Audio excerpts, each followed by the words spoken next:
Welcome back to another video. Today we're going to be looking at how I used AI art in my recent music video for Welcome to the Metaverse. Specifically how I used still images from Midjourney and took them into After Effects and then animated one of those like really long infinite zoom sort of things you've been seeing all over social media. So let's dive into it. Okay, so back into Midjourney. So for those of you who don't know the program or don't know of Midjourney, Midjourney is an AI art generation program. It runs through Discord. And you can basically create whatever you want to. And let's start this again with a simple prompt of just, you know, we'll try Welcome to the Metaverse again, since that was like the original prompt for the album art cover. So let's try that. And this one we're going to keep square because I want the images to be square as we zoom out. So we'll just keep it square and then we can layer them. And that way all the ones that we layer over top each other, they'll zoom out properly and there won't be any weird shifting and overlapping and stuff. And I think a lot of these ones, I mean, you could start with a tighter image. I like to start with sort of a wider image. Maybe it does actually make sense to start with a tighter image. We're going to do one of these wide ones, I think. All right, I actually really like this top right one here. These two bottom ones are a bit sort of, they look like more of an organic space planet, whereas this one has like more of a futuristic kind of machine-like planet, which you'd sort of expect in like a metaverse world. It would be interesting to start with this one and see where it goes from here. But the thing that I know from doing this before is that often when you start to zoom out, the zoom outs end up getting darker and darker and darker around the edges with, and so I can see this one becoming very dark very fast, even though it's a cool image to start with. But this one here being a brighter image might be an easier one to start with, and it won't get as dark as quickly. You'll see what I mean as we get into this about them being darker as we zoom out. So we're going to take this one and we're going to start by up-resing number 2. Or sorry, yeah. And then what we want to do is you do the custom zoom out. So we're going to do a two times zoom out. And we could here, if I wanted to change the prompt, add some stuff to the prompt, but I'm just going to keep it the way it is. So let's zoom out. And then once again, when we zoom out on each time you do a zoom out, it's going to do the same thing where it gives you 4 options and you pick the one that you want to go with. You upscale that one and you repeat the process.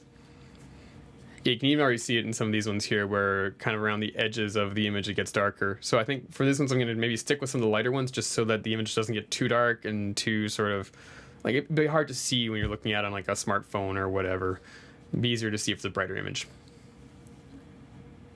All right, so once again, it's given us 4 samples here, or 4 options. And I think I'm going to go with, yeah, I think I'm going to avoid these darker ones. I'm kind of liking this number 1 here, so I think we're going to go with that one. So let's go ahead and upscale that one. All right, so we've got all the images created and I've downloaded all of them. So the next thing to do is to hop into After Effects and put these all together. So we're in After Effects now. We've got all our images in here. We're going to take them all and drag them onto the new composition button. It's going to create a new composition. We're going to make it 10 seconds long and 24 frames. Great, cool. And now as you can see, we've got on our top, this is our furthest zoomed in one. And on the bottom, if we turn all these off, we have our furthest zoomed out image. So we're going to start by taking this one and we're going to zoom it in 200%. And we're going to do that by just hitting 100 and then adding asterisk 2, which means times 2% or times 2. So that is now 200% zoomed in. And then that will line us up with our next image. So if I turn on the next layer, as you can see, it just gets sharper. So basically the next image is just taking over the image below it, but it lines up perfectly because they're all the zoomed out from Midjourney. So the next thing we can do is we can take the pick whip, which allows us to say that layer 4 here should be controlled by the transform controls of layer 5. So we take the pick whip from layer 4 to layer 5. And so now when we zoom in and out on layer 5, you can see it's controlling both of them simultaneously. So let's put this back at 200. And the other thing we have to do so that these blend a lot better, because you'll notice if I zoom out a bit here, you can see like an edge around it where the one image ends and the other one starts. So we want to create a mask so that they blend together a lot better. So we'll select our the smaller image here, the one that's less zoomed out, and we'll double click on the rectangle tool, which creates a mask around the edges of the layer. And then what we'll do is we'll take that mask and we want to feather it just a bit. So we'll go into our controls over here, and we're going to do like a 100 pixel feather. And now in order to make it so the feathers, because normally what the feather will do is it'll take it on the edge of the mask and go out one way and in the other way. We kind of just want it from the edge of the mask in. So we're going to do a mask expansion minus 100. So now it comes in from the edge of the mask into the thing, into the image. And so if you take a look at it, you can see now it's a lot more smooth between them. And we'll just close this for now. And once again, as you can see, we can control both of them and it looks like a pretty smooth zoom. So let's get this back up to the 200% here. Okay, so now what we're going to do, now we've got the first 2 layers done, we're going to go back to our first layer here, and we're going to scale this again times 2. So 200 times 2, and now we're at 400%. So we turn on our next image, you can see the same thing again. It's taking over the original image, it's just making it a bit sharper, and we're going to do the exact same thing again. So we're going to take the pick whip it to the layer below, and it's important you do it to the layer below and not to the original layer. And again, you see if I start to move it, all 3 of them are now moving together. So let's put this back up at, where are we at? 400. And again, we want to get that mask on there. So we'll again select the layer, double click this, get the mask, and go 100 pixel mask, minus 100 pixel expansion. And now as you can see, if I control the zoom on our base layer here, it's a pretty smooth, fluid thing. So I'm going to do this for the last 2 layers, and then we'll set up how to do the actual zoom with the camera movement. So we've gotten all our layers controlling each other and have them all masked and everything. So now what we're looking at here is the closest zoomed in layer. And if I take my scale controls for the bottom layer, which is the widest one, if I hold shift and start moving back, you can see we can move out really far. That's too far.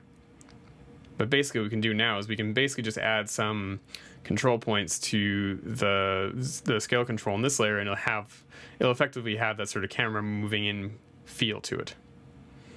So let's go starting at our 100%. So that puts us all the way zoomed out. And so we're going to zoom in. So we'll put a keyframe here at the start. And let's say we want this to last, I don't know, let's do 8 seconds. So let's go to the 8-second mark. And then here we'll zoom in however far we want to zoom in. I'm gonna push in a bit further than what the last image is. I don't mind if we get a little bit of, if we lose a little bit of resolution or whatever, that's fine by me. And that'll be our last image there. So I think we'll scale it into, let's get a nice round number here. Let's go 3050. Sure, why not? Looks great.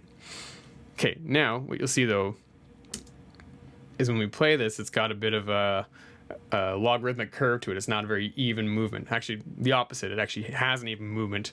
We kind of want to give it a logarithmic curve. So the thing we can do is if I select both of these control points here, and then right click, and then go to keyframe assistant and go exponential scale. What it'll do is basically adds a keyframe like on every frame, so that as it zooms in, it's not doing this sort of really quick at first and then slowing down. It's zooming in very smoothly and evenly. So let's take a look at that now and see how that looks.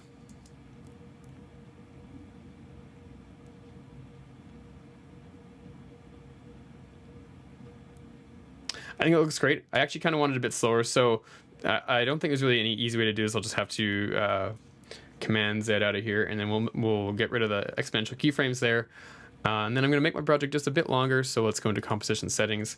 Let's make this, you know what, it's going for social media, so let's make it 15 seconds. That's kind of like a social media standard. Select all these video clips and drag them out, or sorry, images, and drag them out to the end of the timeline here. And we'll take our keyframe and move it all the way out to the end of the timeline here. And then again, we'll go and select both keyframes and go keyframe assistant, exponential scale. And so now we'll let it preview render preview here. There we go. It's a much slower zoom in, so you get a chance to actually see more of the stuff that's going on as we zoom into it. Maybe it's too slow now. I don't know. Whatever. You know what? It's fine. All right. Thanks for joining me. I hope you found this interesting and informative, and also a bit of a, not a fully deep dive, but a small dive into the world of AI video. And it's going to be interesting to see what comes even in the next like 5 to 6 months. I'm sure I'll look back on what I've done for this metaverse video and be like, wow, I can do so much more now. That was so basic compared to what's even possible now, because it's evolving so fast. But yeah, if you like this video, please hit that like button, hit subscribe. I'm totally interested in actually coming back and like doing another dive into this whole AI thing when it's like more advanced in the next year or so. So if you want to see that, let me know in the comments below. And yeah, we'll see you in the next one. All right, bye.